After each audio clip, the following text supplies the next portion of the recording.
Hi guys! Hello Sagittarius! Welcome dito sa aking channel, Sagittarius. Alamin natin kung anong messages, vibration, gabay, energy para sa lahat. Ito ay general reading. So, pwede kang makaresonate. Gamitin mo ang iyong intuition sa panunood. Ito ay para sa lahat ng Sagittarius. I hope na makuha mo yung energy.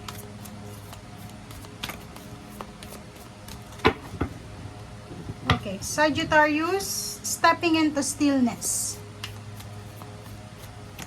Next is revealing radiance. Ooh. Ay, Sagittarius.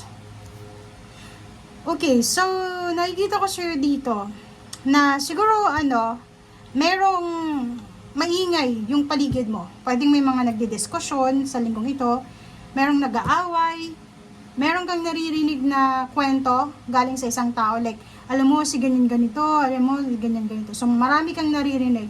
But, ang gagawin mo sa linggong ito, mananahimik ka lang. It's either binabackstab ka, or kinikwentohan ka ng kung ano, ng mga chismis. Nakikita ko, sir, dito na mas matatahimik ka. Mas matahimik mong i-acknowledge itong issue na to. Sa usapin naman na trabaho, nakikita ko pwedeng meron sa inyo na pwede kang sasabunin ng boss mo, ng employer mo. Ang gagawin mo, instead na i-depensa mo yung sarili mo, siguro mas ipa-prioritize mo na lang na manahimik or maging peaceful. Okay? And sa pagiging peaceful mo na yan, sa linggong ito, sa pagiging tahimik, dito mo mapapatunayan na ito yung power ko. Ito yung power ko, yung manahimik. Ito yung lakas ko. Ito yung strength ko. Okay? So, mapagtatagumpayan mo yung linggong ito.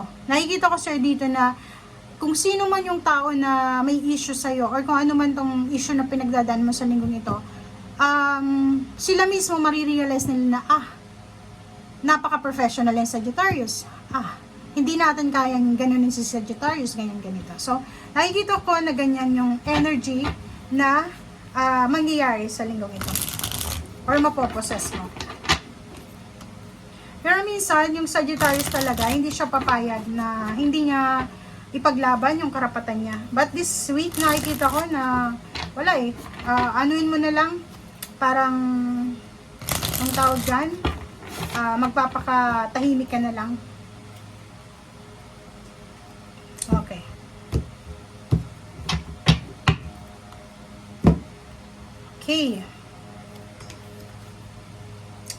Okay, first two cards, 6 of Cups and 3 of Wands. Wow!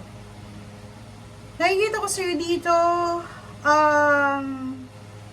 siguro 3 months ka na or 3 years, 3 weeks ka nang naghihintay. It's either, tawag from your ex or from other individual. Pwedeng parte siya ng past mo, it's either yung dati mong trabaho, or dati mong negosyo, or dating company.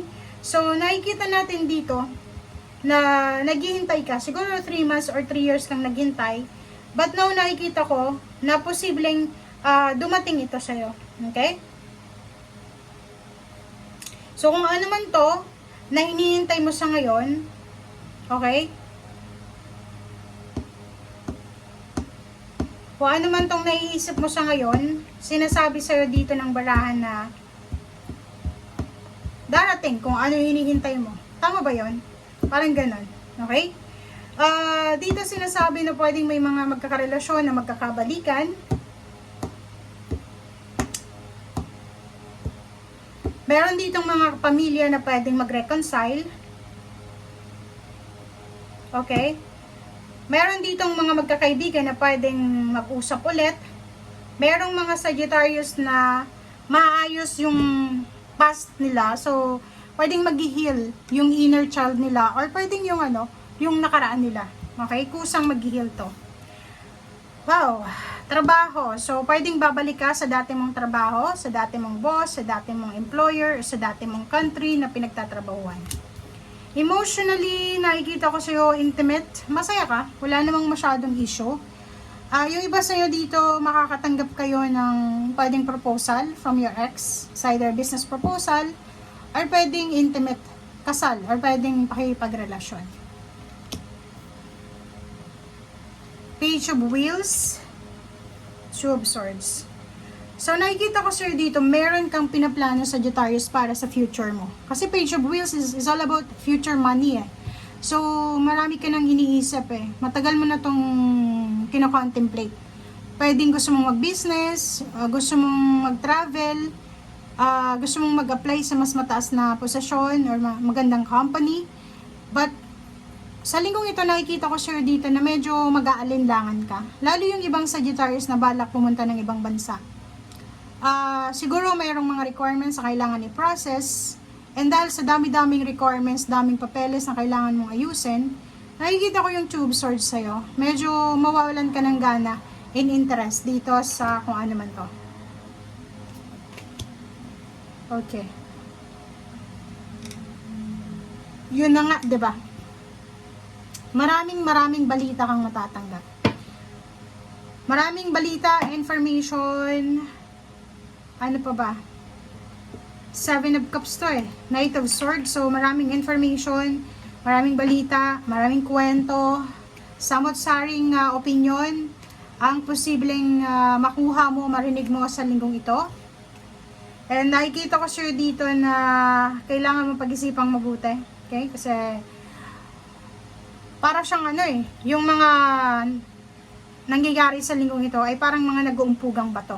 'Di ba? Hindi magkasundo-sundo eh. Kahit yung isip mo, hindi magkasundo yung isip at puso mo.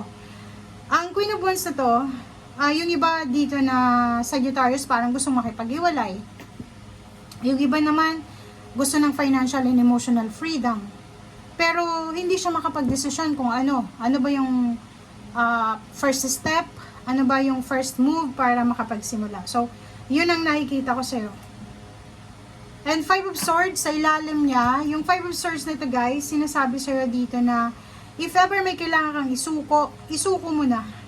Ngayong linggo, ito yung tamang oras para alisin natin yung mga bagay-bagay sa buhay natin na hindi na natin kailangan. Okay? Alisin natin lahat ng mga bagay na hindi natin kailangan. Okay?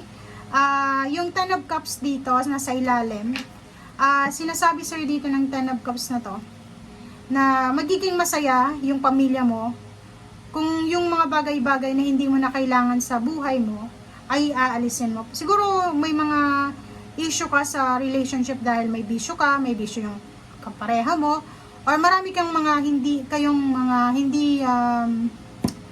ano tawag dito, hindi kayo compatible sa mga bagay-bagay na gusto nyo sa buhay. So, isa yun sa pwedeng maging trigger, maging hindrance, maging sagabal sa kung ano man yan na issue na yan. Okay? Sa buhay mo. Okay? So, yan guys ang sinasabi ng baraha. Thank you for watching and see you again. Bye!